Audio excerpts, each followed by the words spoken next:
Samuel Hartley pulled the massive woman from the mineshaft's darkness, her wrists raw and bleeding where iron shackles had eaten through flesh down to bone. She towered over him even while collapsed, this giant of a woman who the entire territory wanted dead. In his saddlebag sat his last meal, enough cornbread and dried beef to keep him alive 3 more days until he could sell his dying ranch. He looked at her cracked lips, at the fever burning through her Norwegian blue eyes, and knew that giving her his food meant signing his own death warrant. The approaching hoofbeats of the sheriff's posse thundered through Devil's Canyon, hunting for the woman they called a witch.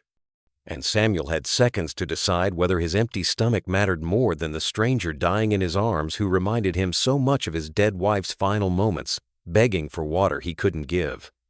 Before we dive into this story, I want you to think about the last time someone showed you kindness when they had nothing to give. This tale will restore your faith in humanity's capacity for sacrifice. Click the like button and subscribe to the channel so you never miss these powerful stories that remind us why compassion matters more than survival. Drop a comment telling me where you're watching from and what time it is there. I love knowing that people from all corners of the world are gathering here right now to witness this incredible journey. Now let's continue with the story. The shackles fell away under Samuel's knife, revealing wounds that went deeper than iron could cut. Ingrid Thorvald. She whispered her name through lips that hadn't tasted water in 4 days. 6 feet and 8 inches of woman who'd been running since Copper Ridge declared her husband's death the devil's work. Samuel knew the story spreading like wildfire through every saloon and church between here and Denver. They said she'd poisoned Jacob Thorvald with mountain herbs, that she spoke to ravens and tongues, that her unnatural height came from drinking infant blood. Looking at her now, all he saw was a woman whose body was eating itself to stay alive, whose massive frame made her starvation all the more violent. The posse's dust cloud rose like a prayer gone wrong against the evening sky. Samuel had minutes, maybe less. His stomach cramped, reminding him of his own 3 days without proper food, of the failed corn crop and the cattle that died from drought, 1 meal left. His hands shook as he opened the saddlebag, pulling out the cloth-wrapped cornbread his neighbor Moses had given him out of pity. The beef, dried and salted, enough protein to keep a man working another week. Samuel pressed the cornbread to Ingrid's lips, watching her eyes flood with disbelief as she understood what he was sacrificing. Each crumb that disappeared meant another hour of his own hunger, but her grateful sob hit harder than any hunger pang ever could. The beef followed, her trembling hands trying to refuse, but he forced it into her palms knowing that without protein, her body would consume itself within hours. The hoofbeats stopped just beyond the ridge, and Sheriff Wade Garrett's voice carried on the wind like a curse looking for someone to land on. "Hartley, we know you're down there. Seen your horse tracks leading straight to this god-forsaken place." The sheriff's shadow appeared against the sunset, rifle pointed downward into the canyon. "That Norwegian witch killed Jacob Thorvald with poison, and we aim to see justice done before she hexes another good Christian soul." Samuel stood, leaving Ingrid hidden behind the rocks, his empty stomach churning as he climbed toward the men who'd once been his neighbors. "Haven't seen anyone, Wade. Been checking my trap lines is all." The lie tasted bitter, knowing these men could hang him just for suspecting deception. 20 rifles tracked his movement as he reached the canyon's lip, his legs weak from hunger but steady with purpose. "Don't play fool with me, Sam." Wade spat tobacco juice inches from Samuel's boots. "Moses Washington said he saw you heading this direction. That woman's got a $500 bounty on her head, enough to save that failing ranch of yours." Behind Wade, Magnus Thorvald sat on his stallion, the dead man's brother whose eyes held something darker than grief. Samuel recognized the look of a man who'd gotten exactly what he wanted. "If I'd seen a woman that size, you think I'd keep it secret?" Samuel forced a laugh that scratched his throat. "Check the canyon yourself if you want. All you'll find is rabbit bones and disappointment." His stomach cramped so hard he almost doubled over, but he held firm. "Though if you're tracking someone that tall, might want to check the Mexican Trail. Saw dust heading south about an hour back." Magnus rode forward, his perfectly waxed mustache twitching with suspicion. "Funny thing, Hartley. You're sweating like a man with secrets, and your saddlebag looks mighty empty for someone checking trap lines. His hand moved to his pearl-handled revolver. Maybe we should have a closer look at your property. Make sure you're not harboring a murderer. Samuel met his gaze without flinching, even as his vision started to blur from hunger. Come by any time, Agnes. You'll find nothing but a broken man trying to survive winter on a ranch that's more dust than dreams. The root cellar beneath Samuel's kitchen floor became Ingrid's world, 8 feet of darkness that barely contained her frame. Every morning, Marshal Brady's boots crossed overhead, searching for signs of the fugitive, while Samuel pretended to make coffee from the same grounds he'd used for a week.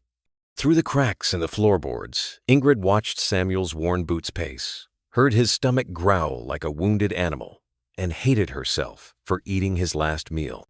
"You were wealthy once," Samuel whispered through the floor after Brady left, passing down water and wild onions he'd found by the creek. "Your hands are soft beneath the calluses. You held fine things." In the darkness, Ingrid's voice came like wind through caves. "Jacob owned 8,000 head of cattle across 3 states. We had servants who ate better than most ranchers." Her laugh turned bitter. "Magnus always said I didn't deserve it, that a woman built like a plow horse should be pulling one, not wearing silk dresses that cost more than farms." Samuel opened the cellar door that night, unable to bear talking to floorboards any longer. Ingrid climbed out, her massive frame unfolding in his small kitchen like a question the room couldn't answer. "Magnus killed him," she said simply, sitting on the floor because his chairs looked like children's furniture beneath her. "Poisoned his coffee for 3 months with mercury from the mines. Slow enough that Jacob thought it was just age catching up. Then when Jacob died, Magnus had the doctor declare it suspicious, pointed at my herb garden, my Norwegian remedies. "Why didn't you run immediately?" Samuel asked, boiling the same wild onions for the 3rd night. His body so hungry it had stopped sending signals, just accepted the hollow as permanent. Ingrid pulled something from her dress pocket, a photograph of a man who looked kind despite his wealth. "I stayed to bury him proper. Magnus wouldn't let me. Said witches don't deserve to say goodbye." That's when the town turned. One day, I was Mrs. Thorvald. The next I was a giant foreign witch who'd hexed their richest citizen.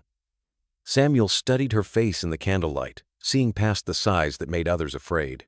"My wife died birthing our son. He lived 6 minutes." The words fell like stones he'd been carrying 3 years. Sarah was small, delicate. The midwife said the baby was too big, that sometimes God makes mistakes. He laughed, but it sounded like breaking.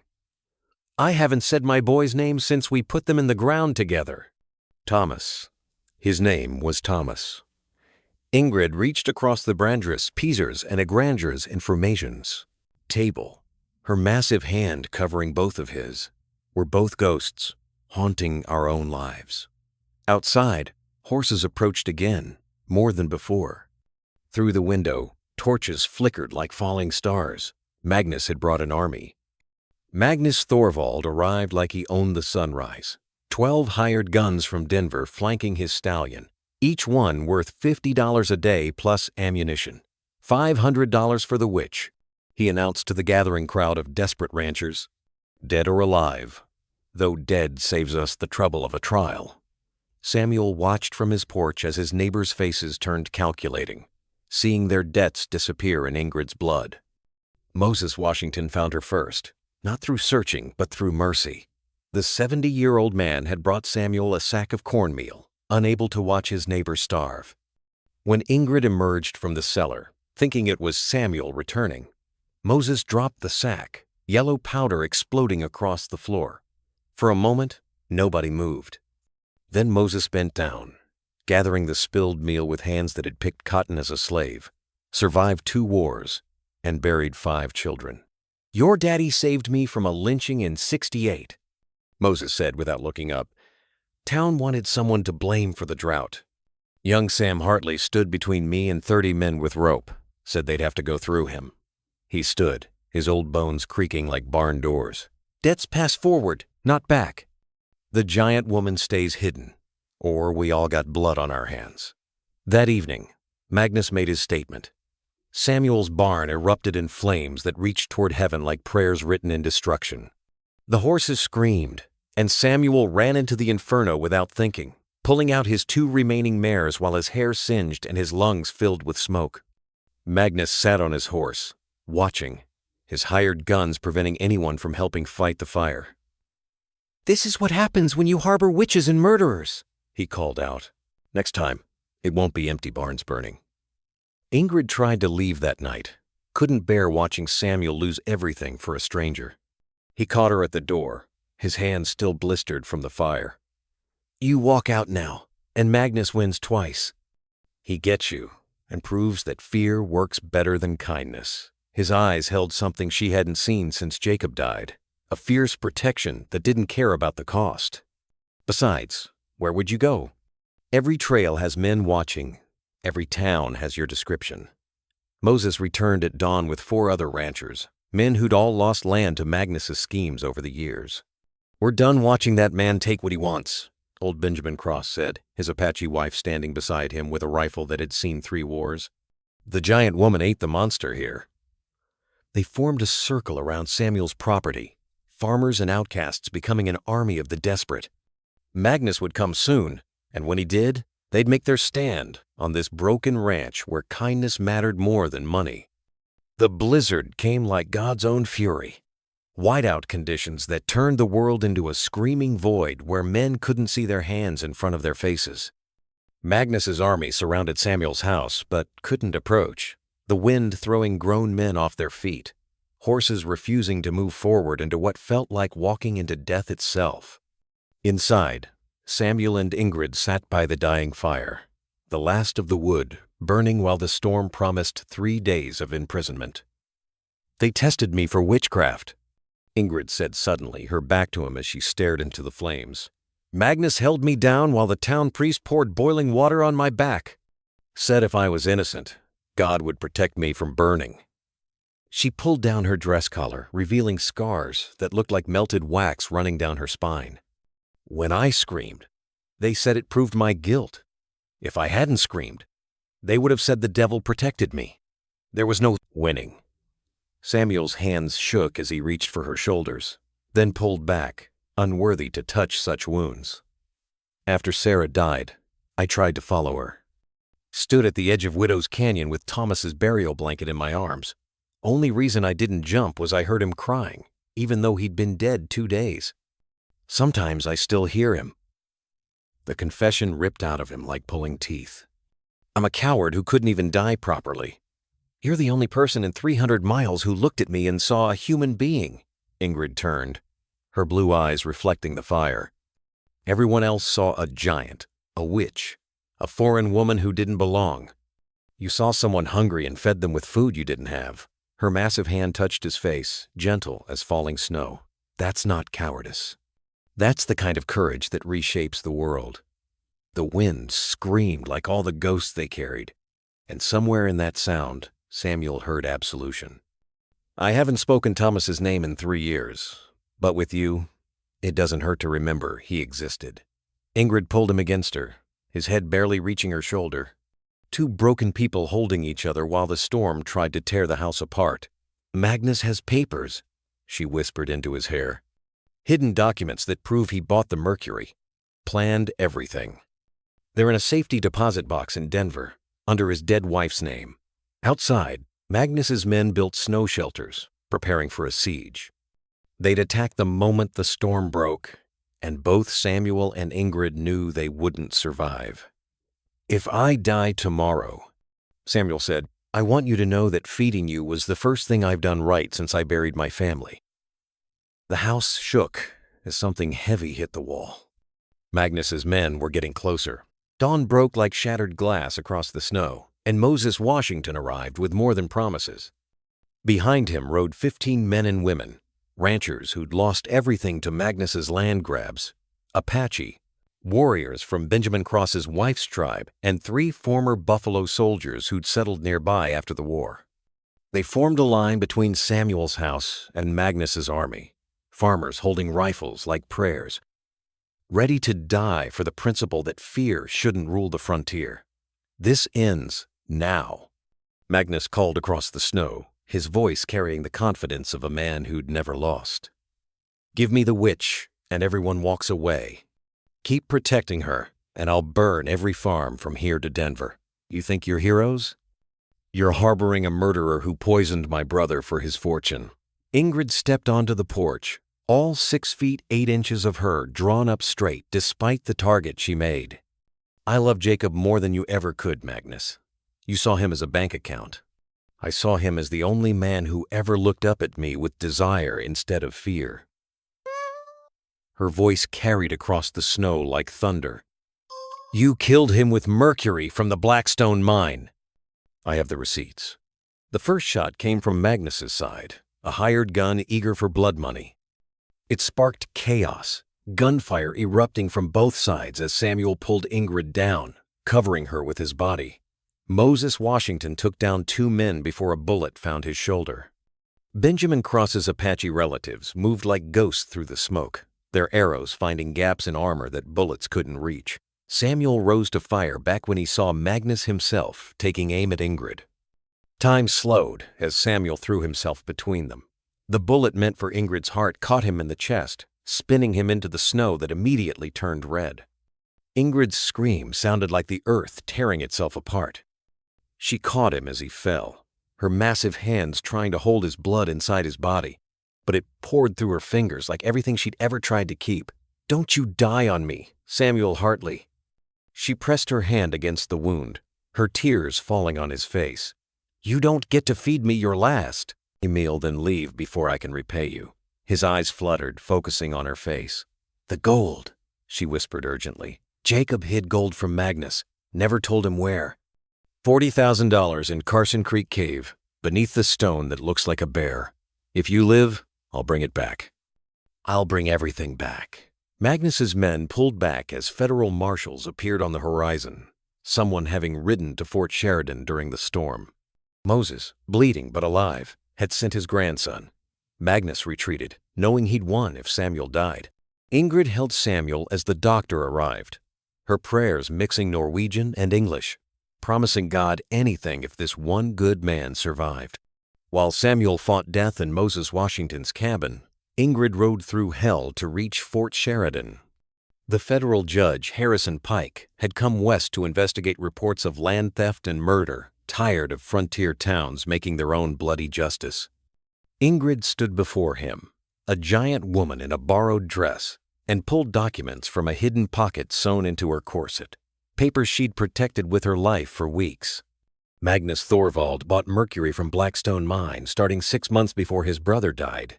She laid out receipts, each one damning. Here's testimony from the mine foreman who asked why a cattle rancher needed industrial poison. Magnus said it was for treating timber. Judge Pike studied each document while Ingrid continued. "This is a letter Magnus wrote to associates in Chicago, discussing how he'd inherit everything once Jacob died without children. Written 4 months before Jacob took ill." The judge looked up at her, seeing past her sighs to the widow beneath. "Why didn't you present this before?" Ingrid's hands trembled for the first time. "Magnus had the sheriff in his pocket, the marshal too. They declared me a witch before Jacob's body was cold. Would you have listened to a giant foreign woman accused of witchcraft, or would you have let them burn me?" Pike knew the answer, had seen too many innocent people hanged by frontier justice. "There's more." Ingrid pulled out a final document. "Jacob wrote a will leaving everything to me, filed in Denver 2 days before he died. Magnus destroyed the copy in Jacob's safe, but I hid the original." Her voice cracked. "My husband knew his brother was poisoning him. He could taste the metal.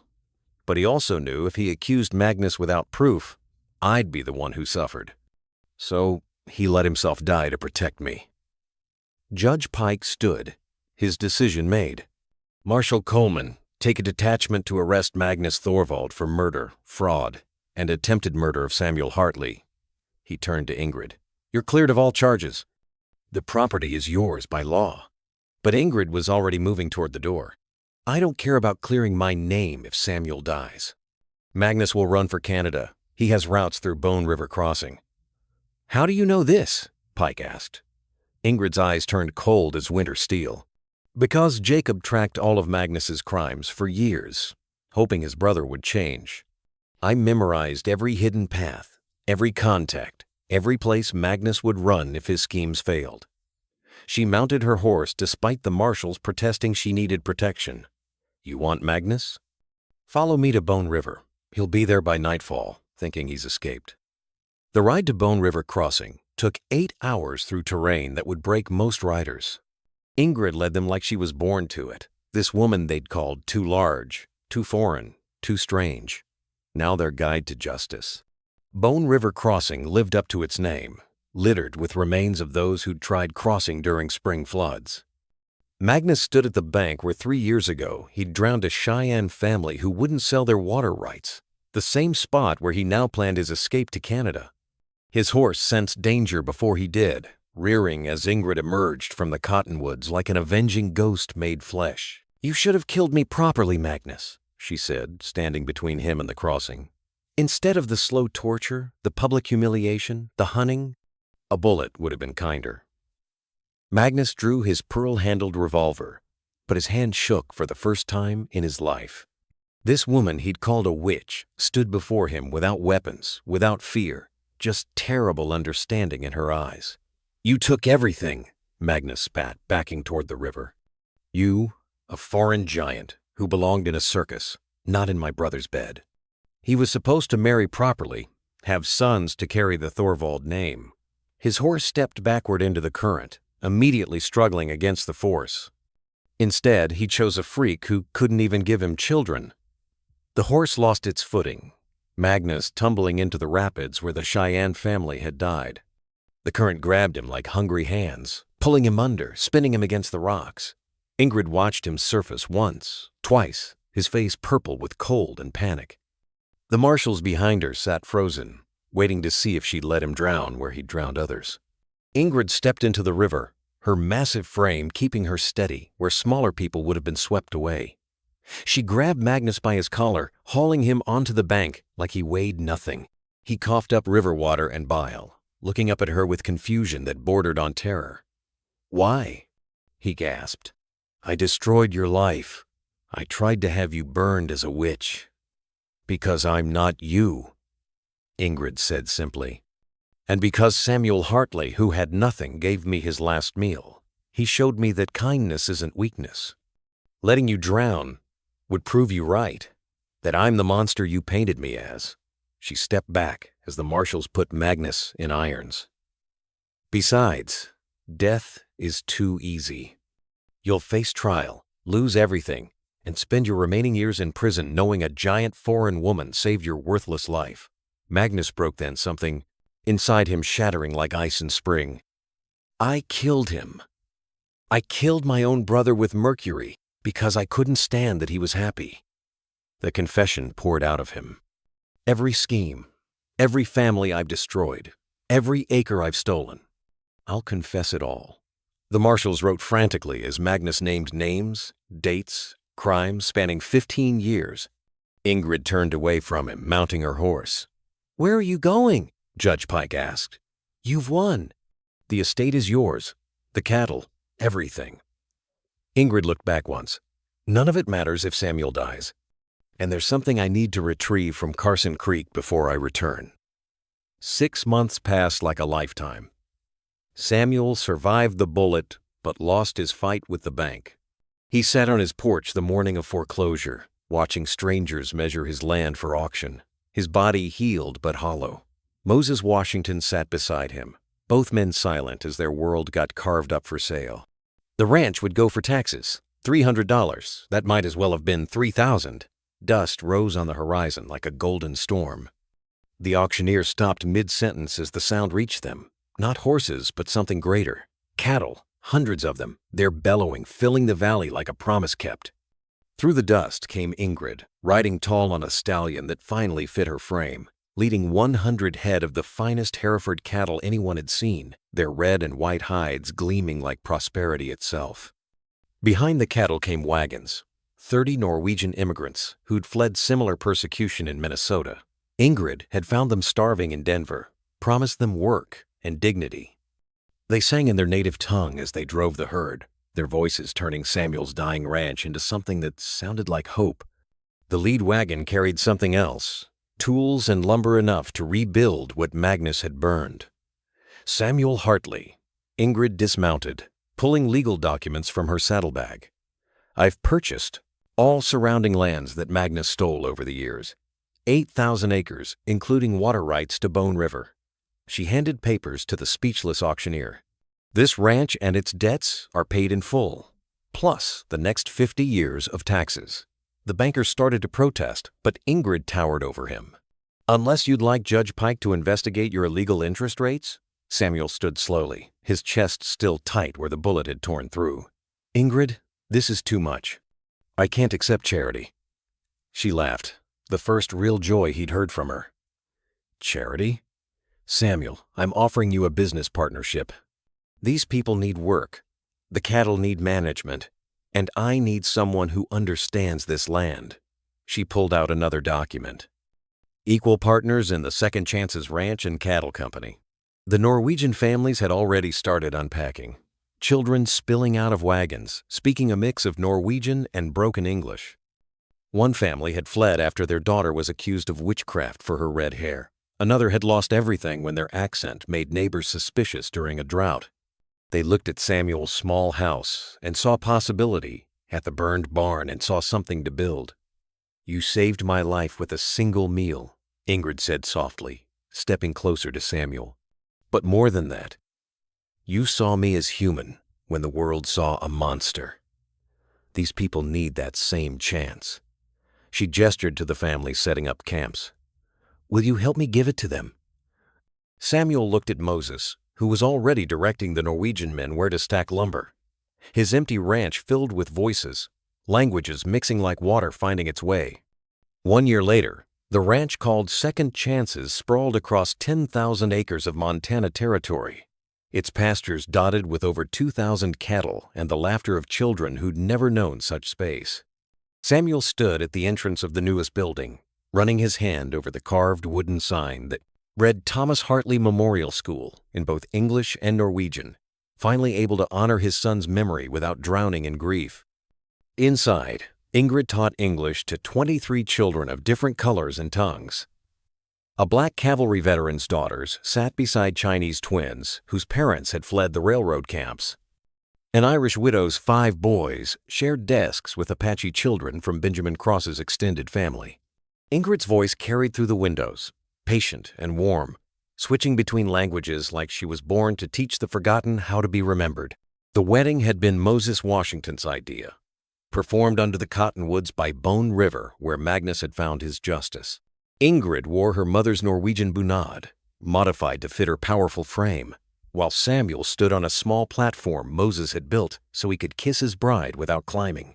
The ceremony mixed traditions like their lives had mixed sorrow and joy.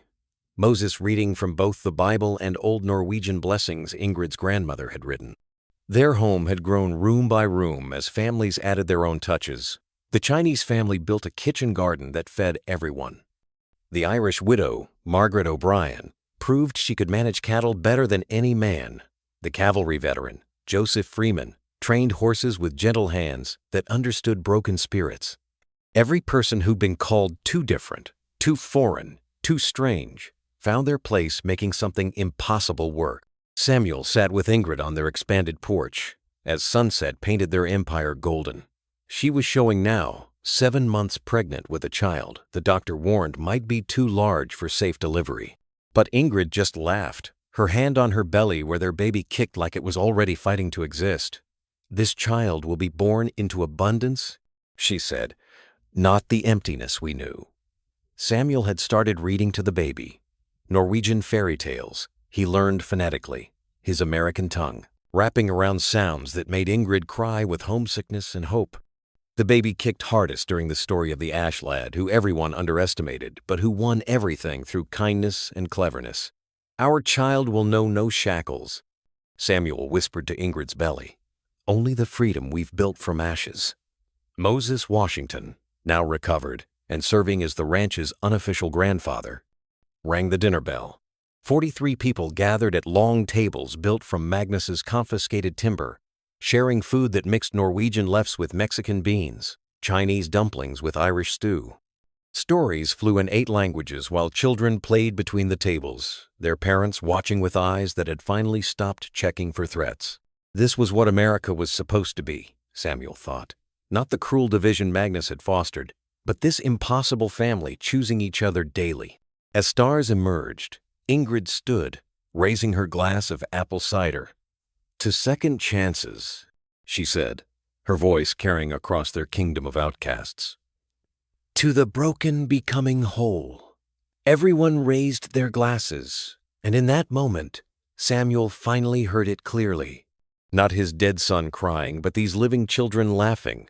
The sound of the future they were building, one meal, one kindness, one chance at a time. If this story touched your heart, remember that kindness costs nothing but changes everything. Click that like button and subscribe, because tomorrow I'll share another incredible tale of human resilience that will restore your faith in the power of compassion. Until then, remember that sometimes the smallest act of generosity can transform not just one life, but entire communities. See you tomorrow with another story that proves love is stronger than fear.